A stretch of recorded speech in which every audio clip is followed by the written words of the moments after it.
Good evening, ladies and gentlemen. You are watching Global News Network. My name is Vincent. Today's topic is about multinational corporation or MNC. A multinational corporation, often known as MNC, is a large business that conducts business throughout multiple countries.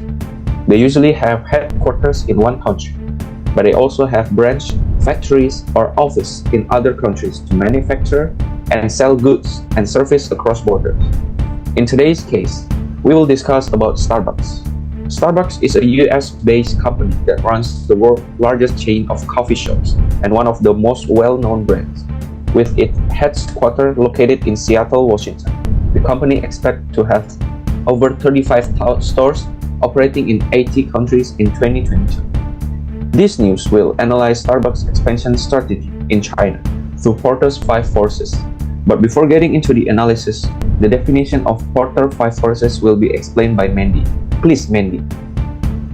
Okay, thank you, Vincent. Today I will explain Porter's 5 forces, a very useful model for analyzing the attractiveness and competitive dynamic within an industry.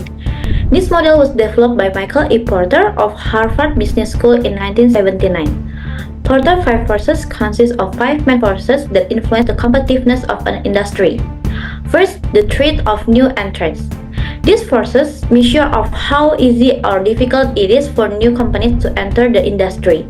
If entry barriers are low, the threat of new entrants will be high, meaning competition can become more intense. Second, threat of substitute product or services. This look at how easily product or services in the industry can be replaced by alternatives. If there are many cheaper or better alternatives, the threat will be high. Third, bargaining power of buyers. The bargaining power of buyers measure the ability of customers to pressure companies to lower prices.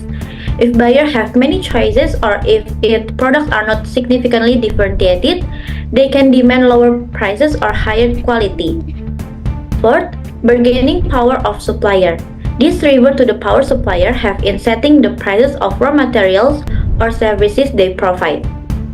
If suppliers have few competitors and their products are essential to companies in the industry, they have significant power to raise prices. Last, rivalry among existing competitors. This force measures the level of competition among current companies in the industry. If competition is very intense, such as many companies offering similar products, the industry becomes less attractive. That's a brief explanation of Porter's 5 forces. Now back to you, Vincent, in the studio. Thank you, Mandy, for the analysis of Starbucks' expansion strategy through Porter's 5 forces. And a case study of Starbucks' expansion in China will be explained by the reporter on the ground, Angie. Please, Angie. Okay, thank you, Vincent. The first force is the threat of new entrants. As we know, the threat of competitors does not only come from old competitors. As the business develops, new competitors emerge. The entry of new players in the industry will make competition tight, which in turn can lead to a decrease in profits. This relates to how easy it is for new entrants to compete in similar business competitions. High industry profits attract new firms with new capabilities and additional capacities, aiming at market shares, which in turn leads to pressure on price and costs for incumbents. The newcomer's motivation is the economic success of established incumbent firms. There are 7 main sources of barriers to the entry of new entrants. The first one is economies of scale, cost advantages of incumbents, access to distribution channels, capital demands, switching costs, governmental restrictions, and retaliation. In the case of Starbucks in China, Starbucks remains the largest branded coffee chain in East Asia, with about 13,524 stores in the past year in 15 markets. However, domestic operators such as South Korea's Mega Coffee, Indonesia's Tomorrow Coffee, and Malaysia's Zest Coffee are challenging Starbucks' dominance and increasing their market share. Judging from the price, those coffee shops are cheaper than Starbucks, but the taste offered is no less delicious. So Starbucks needs to be careful with its competitors, both old and new, in order to keep its popularity on top in East Asia, especially in China. The second force is the threat of substitute products or services. The existence of a substitute product or service will limit the amount of potential profit earned from an industry. The more attractive the price alternatives offered by substitute products, the tighter the profit restrictions of an industry. So with the increasing variety of goods and services, the creation of substitute products also affects revenue for the company. This relates to whether consumers have other options for existing products.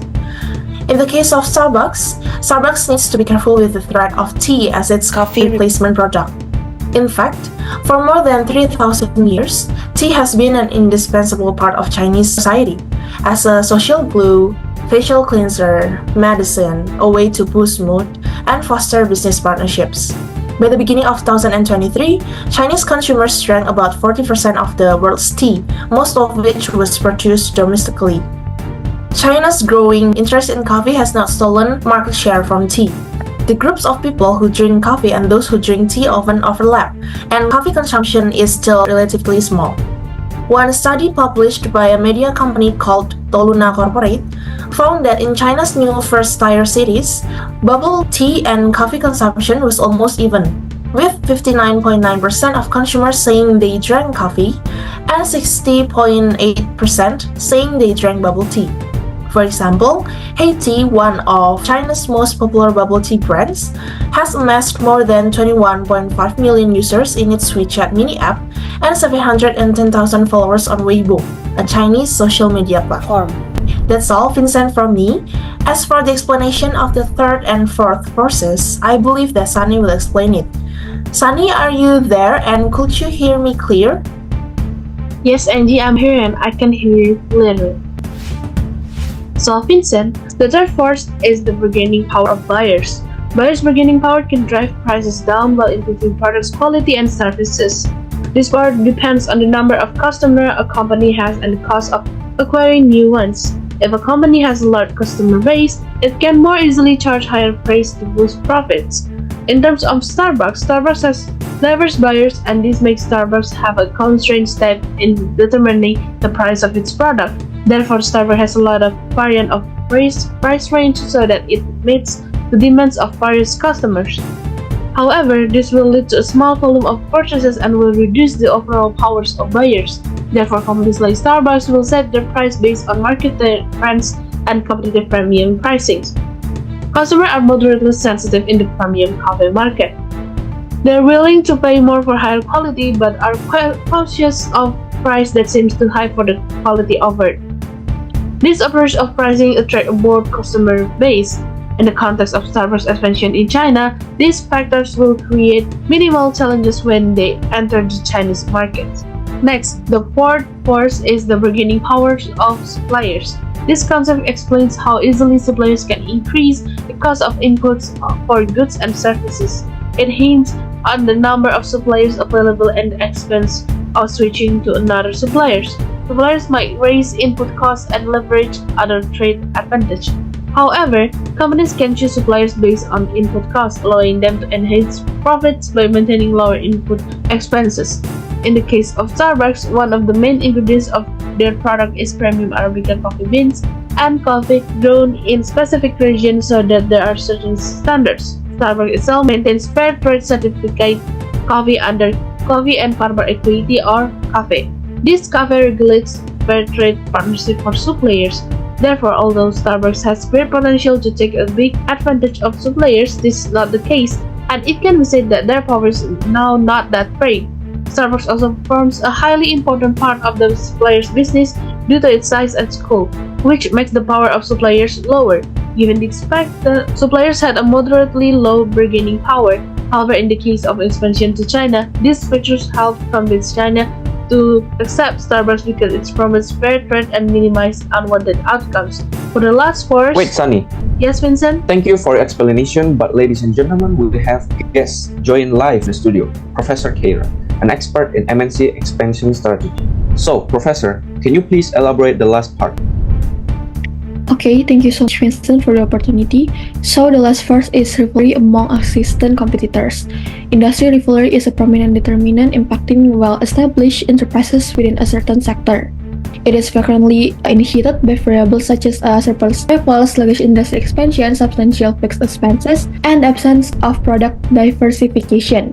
This can result in an excess of supply and subsequent decreases in prices. which can lead to the use of aggressive tactics such as price wars, intensive promotional campaigns, and innovation. Nevertheless, this technique may also diminish profit margins as corporations invest additional resources without necessarily augmenting income. Hence, fierce rivalry frequently results in a demanding commercial environment requiring strategic administration and ongoing adjustment. So, how does this relate to the case study of Starbucks expansion in China? Starbucks encounters formidable competition from prominent global companies such as Dunkin' Donuts and McDonald's McCafe, and local chains such as Luckin Coffee in the Chinese coffee industry, which provides comparable products at more affordable price. Starbucks must consistently engage in innovation by introducing novel beverage choices, loyalty programs, and mobile ordering while effectively utilizing its brand experience to entice customers. By comprehending this competitive environment, Starbucks may customize its technique to endure and prosper in the Chinese market. This competition keeps Starbucks sharp and helps them succeed in China. As an authority in corporate strategy, I believe that the analysis of Starbucks' global expansion plans, specifically in China, may be appropriately conducted using Porter 5 Forces framework. To succeed in China, Starbucks should prioritize its unique selling points. Their brand experience and superior quality must substantiate the expense in comparison to local competitors. The crucial factor is localization. Consider beverages based on tea or collaboration with Chinese businesses. In China, the digital landscape requires a strategy that prioritizes mobile devices, focusing on features such as ordering, delivery, and loyalty programs. Chinese customers are more concerned about sustainability, emphasizing ethical sourcing and environmentally sustainable processes might provide a strategic edge. Essentially, Starbucks' achievement in China depends on skillfully managing the factors in action while recognizing the distinctive attributes of the Chinese market. Starbucks may accomplish sustained success in the dynamic industry by modifying its product and service, embracing technological advancement, and giving priority to catering to local preference. However, it is important to keep in mind that the information provided is solely based on the viewpoint of an expert. Starbucks will determine its strategy based on its continuous research and analysis of the constantly changing Chinese environment. That's the explanation of Force 5 and the study case, as well as the opinion that I gave for this study case. Now I give back to you, Vincent. To wrap up, Porter 5 forces consist main force that influence the competitive of an industry. First, the threat of new entrants. The second, threat of substitute products or service. Third, bargaining power of buyers. Fourth, bargaining power of suppliers. And the last one, rivalry among existing competitors. Starbucks' achievement in China depends on skillfully managing the factors in action, while recognizing the distinctive attributes of Chinese market, modifying its products and service.